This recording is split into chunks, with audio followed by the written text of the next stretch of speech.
It's hard not to josh on this movie. And Rainbow Ink! hey guys, and welcome back to Rainbow Ink. Today, you already saw the title. You see me in my Camp Half-Blood hoodie instead of my t-shirt because it's, well, cold outside. And today we're doing another sorting video. We're sorting the characters from the movie Sleeping Beauty today, so yeah. So I know I kind of did sort some of these characters before in the original 3 videos that I did. If you guys want to check it out, in the link description below, there will be a playlist of all the sorting videos I've done. First 3 are the ones that started all of this, and yeah, when we get to those characters, I will talk briefly on them, but I talked more extensively on them for that one, but I'll still do their characteristics and why they go in that cabin. So if you don't know what this is me sorting characters into the Camp Half-Blood houses. It's like how people sort characters into the Hogwarts houses for Harry Potter, but instead it's Camp Half-Blood theme and Percy Jackson. So there's that. There's literally 6 characters, but 3 of them, when I get to them, are gonna be put together just because. And we'll get there in a minute.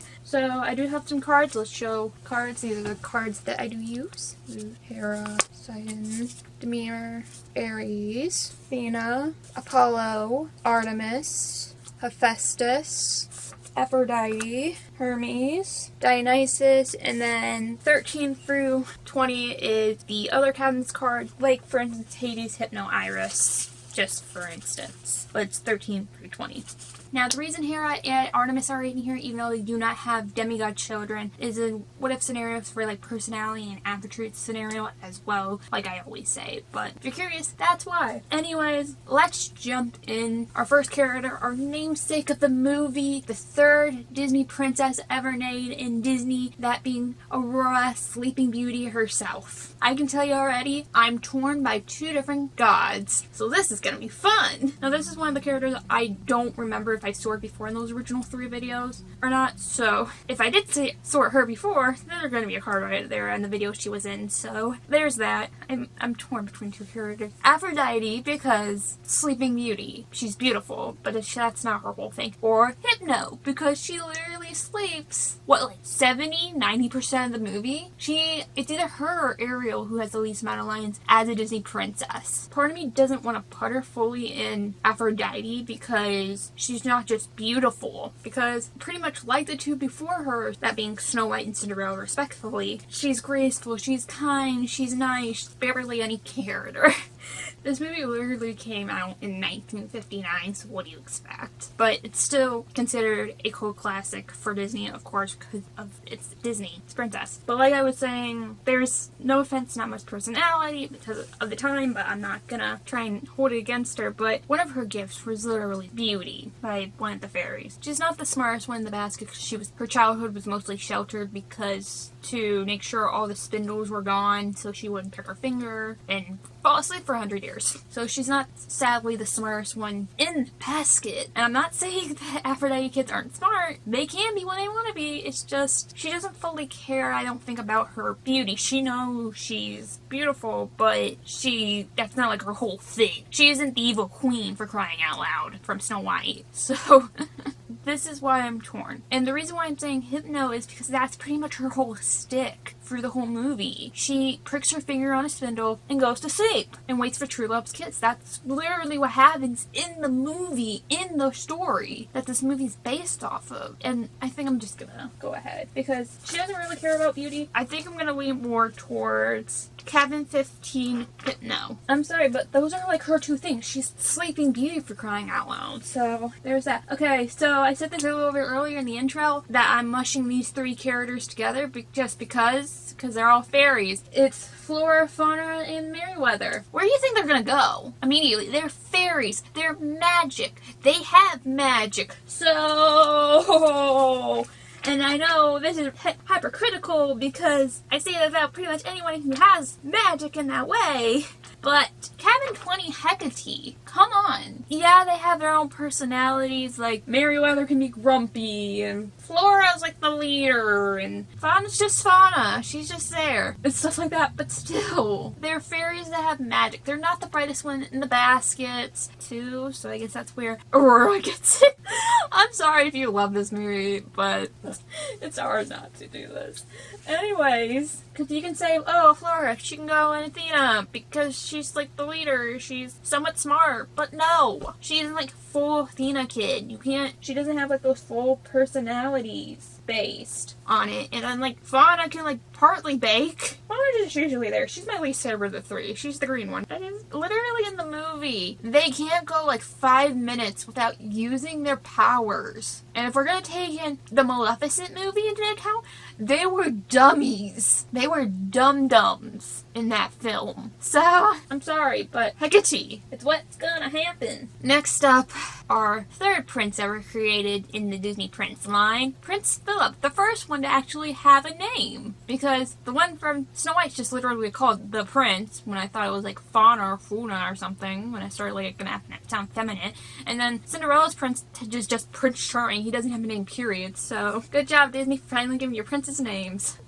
When I was rewatching the movie and thinking it over when it came to this character, oh god, I had no clue where to put him. I still partly have no clue. So this is gonna be fun again. So like the two princes before him, he's brave, heroic, blah blah blah, picture perfect prince. On the other side of that coin, he can be publicly persuaded, hopefully I'm saying that right, when it comes to bribing his horse, to getting his father to let him marry the girl that he wants to marry instead of the princess that he was originally betrothed to, which was Aurora. So what's funny is originally betrothed to is the person he marries without even knowing it.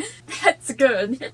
That's the only part I like about the movie, really. That and Maleficent Dragon. But we'll get to her in a minute. He knows how to fight, and no offense to his two predecessors, he's probably the smartest one out of the three, since he like persuading his dad and stuff like that, and actually like doing that. Yeah, and Cinderella, the Prince Charming kind of like persuades his dad to throw a ball and let everyone come, but still, he seems like more of a sneaky way. Because you probably gotta be a pretty good like knight slash fighter to fight a mother freaking dragon, especially with only a sword and shield.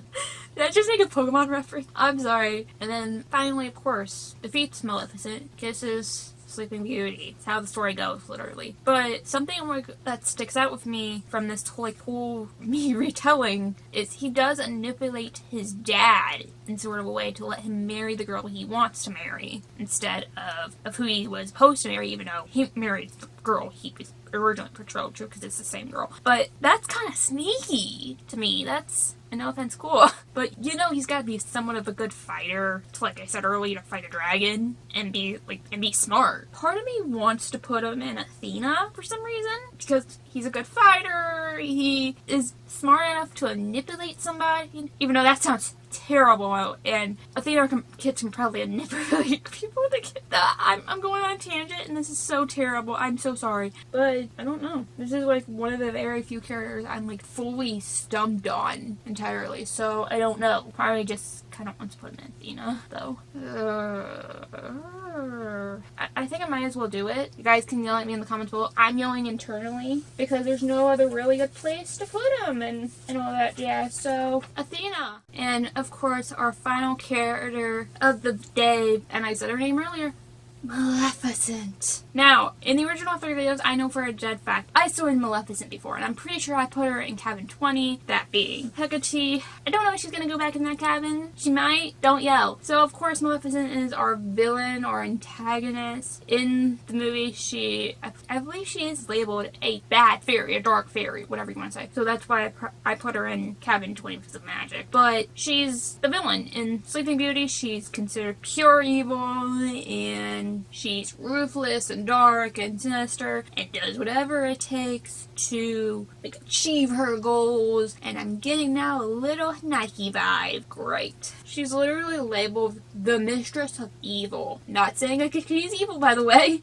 because we literally sorted the fairies into Hecate, and Nike's just competitive because she thinks she's better than everyone else. And I can't really believe I'm saying this because I hate seeing these types of words. Maleficent is, no offense, petty, but she's petty because she's literally curses an infant just because she doesn't get invited to her christening, but her parents are dumb, stupid idiots, so there's that. But her main goal for the movie was pretty much keeping the curse alive within Sleeping Beauty. That's how I see it, and also preventing Philip from kissing Aurora, so to wake her up. So I don't think that should fully qualify her for Nike because she doesn't want full on victory or anything else, because the two things that motivate her crimes is literally out of pride. So I don't think it'll be a Nike, maybe a little Nemesis because of revenge. Like I said, the only reason why she curses Aurora in the first place was because she wasn't invited, and that was her form of revenge to her parents for not inviting her and all that stuff. But it's stupidity stuff and everything else. I think I'm just gonna do what I did in the first 3 videos, whichever one she was in, and just go ahead and put her in